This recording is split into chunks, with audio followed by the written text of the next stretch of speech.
भारत के इतिहास में गालियां रही हैं, लेकिन सांस्कृतिक यात्रा में गालियां रही हैं, वो आ गई किसी भी तरीके से।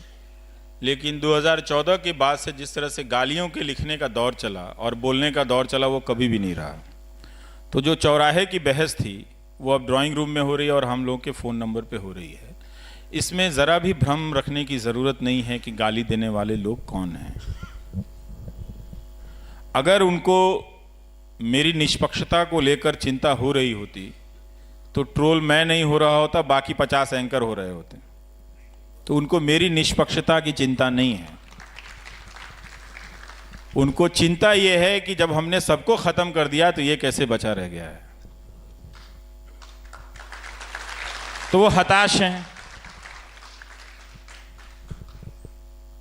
मेरे बचे होने के को लेकर या मेरे जैसों के बचे होने को लेकर वो हताश हैं। तो वो गालियां देते हैं, ट्रोल करते हैं। अगर मैं कहूं कि इसका कोई भी असर नहीं होता है तो ये ठीक बात नहीं होगी। अगर असर नहीं होता तो हम कहते भी नहीं। और इसलिए कहते हैं कि इसलिए नहीं कहता कि मैं कोई बहुत बेचैन हो गया हूं इनसे, बल्कि इसलिए भी आपसे बताता हूं। मैं लिखता हूं। मेरे दोस्तों से काफ़ी बहस होती है कि तुम क्यों ये बात पब्लिक में डालते हो। मैं हमेशा कहता हूं कि ये एक एस्टैब्लिश्ड पॉलिटिकल स्ट्रक्चर के तहत हो रहा है, इसलिए पब्लिक में ये बात डालनी चाहिए कि गालियां दी जा रही हैं। बहुत ही वो मारने काटने की गालियां, तर्क वो करना नहीं चाहते हैं। उन्होंने वो बहुत सारे लोग यहीं पे दिखा रहे थे कि एक वकील साहब प्रोफेसर हैं, जानते नहीं मेरे बारे में, लेकिन फोटो लगाए हुए हैं कि एंटी नेशनल है। और अपना स्टूडेंट फॉलो करते होंगे। तो एक तरह से ये एक नेटवर्क बना है कि हम सब के बीच से एक समर्थक बनाने की लगातार कोशिश की जा रही है।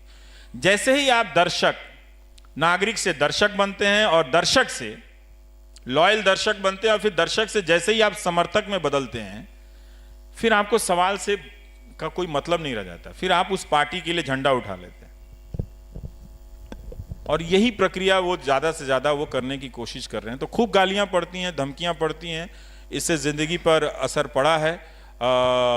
अच्छी बात ये हुई कि घर में बंद रहने के कारण मैं ज्यादा लिखने लगा हूं, तो 25,000 शेयर हुआ ना। हाँ, मैंने पूछा ना कि जब न्यूज चैनल युद्ध का मंच सजा रहे थे तो आप गांधी जी के नाम पर शांति पुरस्कार लेने चले गए। तो मैं बैठ के पढ़ता रहता हूँ, लिखता रहता हूँ। तो ये अच्छी चीज़ें हुई हैं। परिवार के लोगों पे भी असर तो पड़ता ही है कि जब हम परेशान रहते हैं तो ज़रूर हमारे दोस्तों पे भी असर पड़ता है। और हम कोई लोहे के नहीं बने हुए हैं, डर हमको भी लगता है। और जिसको भी डर नहीं लगता उससे थोड़ा सा बचिए, उससे दूर रहिए। जो भी बात बात पे सीना खोल ले, सीना दिखा दे, दूर रहिए। ऐसे बहादुरी नहीं होती है। हर दिन अपने डर को जीतना ही बहादुरी है।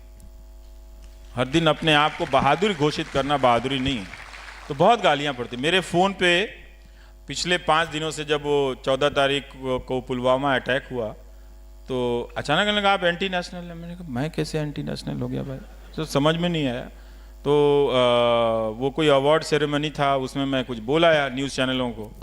तो उन्होंने उसके बाद से भयानक ट्रोलिंग शुरू हुई। और मेरे फ़ोन पे एक फ़ोन नहीं, 2 फ़ोन नहीं, 3 फ़ोन नहीं, मतलब 5 दिनों तक लगातार मैं एक शब्द टाइप नहीं कर पाता था अपने फ़ोन पे। इतने फ़ोन आते थे लगातार। तो उनको देखना ही एक तरह से हदस जाना है कि आंखों में चुभता है कि इतना फ़ोन कौन कर रहा है, कौन कर सकता है, किसको मुझसे इतनी दिक्कत हो गई है। भाई जब आपको 15 लाख नहीं मिले उनसे तो दिक्कत नहीं हुई। हमने तो ऐसा कहा भी नहीं था कुछ, आप मुझे ट्रोल कर रहे हैं। ये कहां से आया है। और वो सारे ट्रोल करने वाले, गालियां देने वाले क्यों अंत में जाकर ये सवाल पूछते हैं कि आप एंटी मोदी क्यों हैं।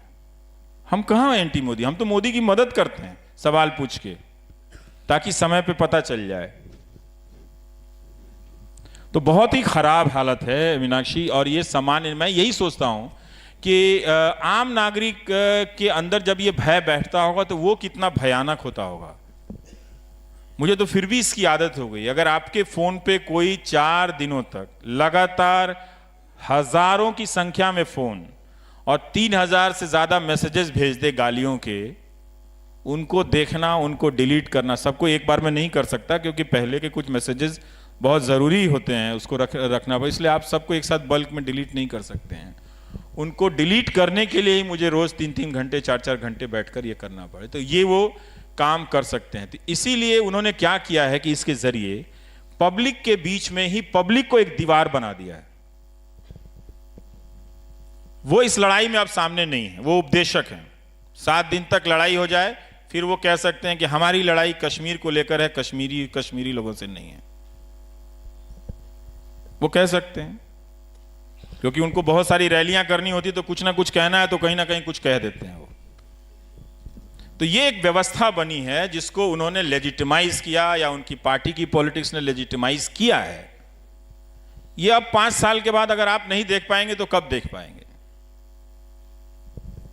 ज्यादातर ट्रोल करने वालों को वो क्यों फॉलो करते हुए नजर आते हैं?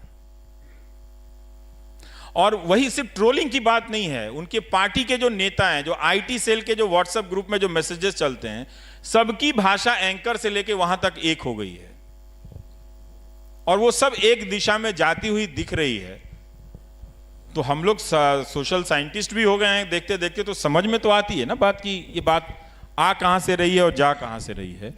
तो बहुत खराब है, इसको रोज झेलना, गालियां बच्चों के बारे में, परिवार के बारे में झेलना। हम सब अपनी माँ को बहुत प्यार करते हैं, सिर्फ उन्हीं की माँ नहीं है कि जो जाके बैंक में लाइन लगा के फोटो खिंचवा लें। मेरी भी माँ है और मैं भी अपनी माँ की बड़ी इज्जत करता हूँ। न्यूज़ रूम की आप आलोचना करते रहे हैं, पर मीडिया का जो एक तबका है जो जिस तरीके की हरकतें कर रहा है सब वाकिफ हैं। नहीं, वो एक तबका नहीं है, वो बड़ा तबका है। 900 चैनल हैं इस देश में, हम तो 2 ही 4 चैनल को जानते हैं, पर ये काम कई 100 चैनलों से हो रहा है। पर मीडिया में खुद को इवैल्यूएट करने की, अपना खुद का आकलन करने की कोई ऐसी रिवाज नहीं रही है। ऐसे में आप किसी कॉन्क्लेव में जाते हैं, किसी संगोष्ठी में जाते हैं, वहाँ बड़ी नैतिकता की बातें होती है। वही संपादक जो न्यूज रूम में ऊप्स मूवमेंट और तैमूर डेस्क बनवा रहे हैं, ऐसे लोगों से मैं थोड़ा दूर रहने लगा हूँ आजकल। जी, मेरा सवाल यही है कि ये जो नैतिकता है, ये जो आदर्श है, सिर्फ संगोष्ठी और कॉन्क्लेव में क्यों है, न्यूज रूम में क्यों नहीं है? नहीं रहेगा, क्योंकि यही तो, अगर वो उन्हें पता है कि वो न्यूज़ रूम में कुछ बातें कहनी है, सबके पास एक भीड़ है ना, तो उनके भी कार्ड बढ़ जाते हैं, लोग आ जाते हैं, तो वो सोचते हैं वो जो बोल रहे हैं वो सत्य बोल रहे हैं। लेकिन अपना इवैल्यूएशन ही नहीं होगा। ये जो देखिए आप हिंदी के अखबारों के संपादकों का हाल देख लीजिए। हम न्यूज़ एंकरों की तो आलोचना होती है, उनके एडिटोरियल देखिए कितने खराब हो गए। और यही नहीं, कैसे पत्रकारिता को ख़त्म किया जा रहा है। मैं एक हिंदुस्तान अखबार देख रहा था कि 80-85 खबरों में कोई मुश्किल से 10-12 बाईलाइन भी नहीं है, जबकि वो बहुत बड़ा अखबार है। कुछ अखबारों में संपादकीय भी आना बंद हो चुके हैं। तो कैसे लिखेंगे? नाम से तो लिखने से अच्छा है, झमेला लेने से तो नहीं। आज छपते हैं वैसे, लेकिन वो पत्रकारों के नाम तक नहीं है। तो जर्नलिस्ट को भी फेसलेस बनाना है और जो न्यूज़ रिपोर्ट है उसको भी इंफॉर्मेशन लेस बनाना है। अभी तक जो आप अखबार पढ़ते हैं, अखबार पढ़ने से पढ़ना नहीं आ जाता है। ज़रा ध्यान से एक एक न्यूज़ आइटम को पढ़िए, तब आपको ये खेल पता चलेगा। ये मेरा मसला नहीं है, ना तो ये आरफा खानम शेरवानी का मसला है, ये इंस्टीट्यूशनल मामला है। और व्यक्तियों का, 2-4 व्यक्तियों का होना भी बहुत दुखद है। क्यों 2-4 व्यक्ति होने चाहिए जो अपने व्यक्तिगत तौर पे कर रहे हैं, या क्यों 2-4 वेबसाइट होनी चाहिए? 900 न्यूज़ चैनल हैं, आज आप एक भी न्यूज़ चैनल का नाम नहीं ले सकते कि ये जर्नलिज्म कर रहा है। तो काहे के लिए आपके घर में है? तो अंदर नहीं है। जो हमारे प्रेस की जो बॉडीज हैं, जो बनी हुई हैं संस्थाएं हैं, वो बहुत काम की नहीं हैं, बहुत काम की नहीं है। उनमें भी वही सब लोग हैं, और जो लोग भी होंगे तो क्या कर लेंगे? वो एक निंदा कर देते हैं, कंडेम कर देते हैं, वो ट्विटर पे आ जाता है, वो चलता फिरता कहीं गायब हो जाता है। लेकिन स्थितियां वैसे ही बनी रहती हैं। उनके ये कह देने से कि बरखा दत्त को, रोहिणी सिंह को, आरफा खानम को, मुझे अभिसार को ट्रोल किया जा रहा है, ये ठीक नहीं, हम इसका विरोध करते हैं, कोई फर्क नहीं पड़ रहा है। क्योंकि फर्क आपको नहीं पड़ रहा है, लोगों को फर्क नहीं पड़ रहा है। और लोगों को फर्क नहीं पड़ना ही कई बार मुझे लगता है कि ये इस बात का प्रमाण है कि जो इन न्यूज़ चैनलों पर दिख रहा है वो शायद हिंदुस्तान में हो गया है। भारतीयों को यथास्थितिवादी कहा जाता था और ये सब दिखाई पड़ रहा है कि वो यथास्थिति में खुश हैं। अजीब तरह का मतलब ये स्टेटस को तो नहीं है, क्योंकि जो हमने बुनियाद कायम की थी उसका रेफरेंस पॉइंट बदला, उसको पूरा ध्वस्त किया इन चैनलों ने। अब आप देखिए कि वो कहाँ से कोई सवाल पूछ रहे हैं, है ना। तो अगर आप देखें तो ये एक पुराना स्टेटस को था वो ध्वस्त हो गया है।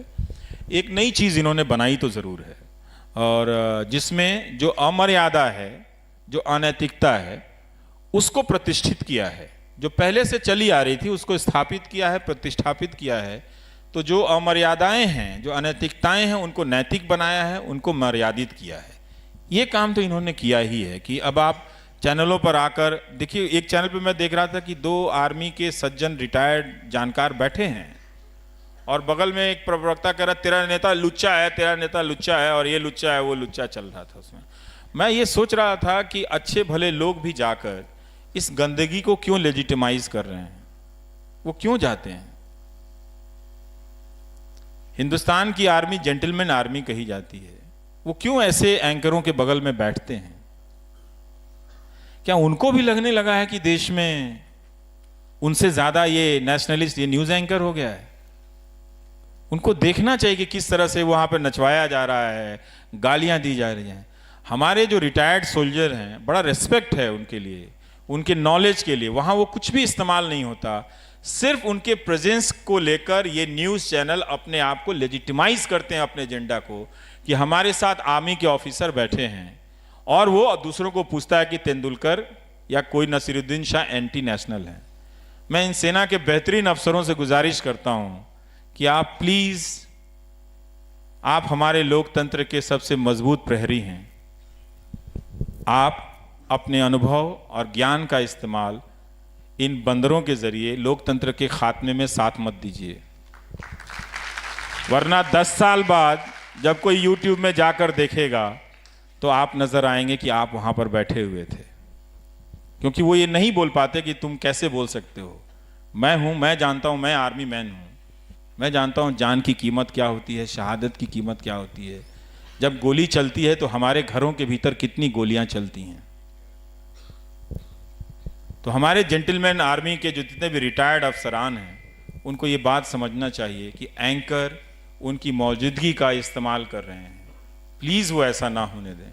उनका नॉलेज बहुत कीमती है, बहुत ज़रूरी है कि डिफेंस के स्ट्रेटजी को हम पब्लिक के तौर पे समझने के लिए, उनके अनुभवों को जानने के लिए, वो हमारे लिए बहुत ही ज़रूरी लोग हैं। लेकिन उनको बिठाकर भाषा की मर्यादा टूटे, जो खुद उन्होंने अपनी ज़िंदगी में नहीं की, अपनी कमांड के यूनिट में कभी नहीं होने दिया, और अब जाकर एक शाम बिताने के लिए आप बैठे हैं जहां पर उस तरह का प्रोपेगेंडा एजेंडा चल रहा है।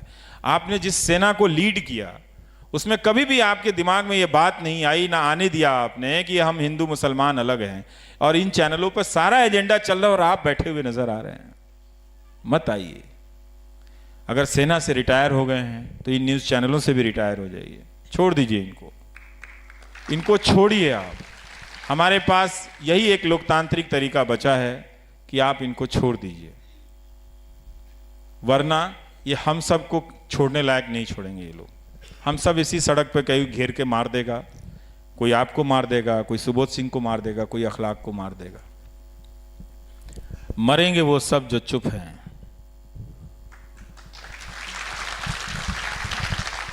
कोई गोली से मरेगा, कोई धक्का मुक्की से मरेगा, और कोई भूख से मरेगा।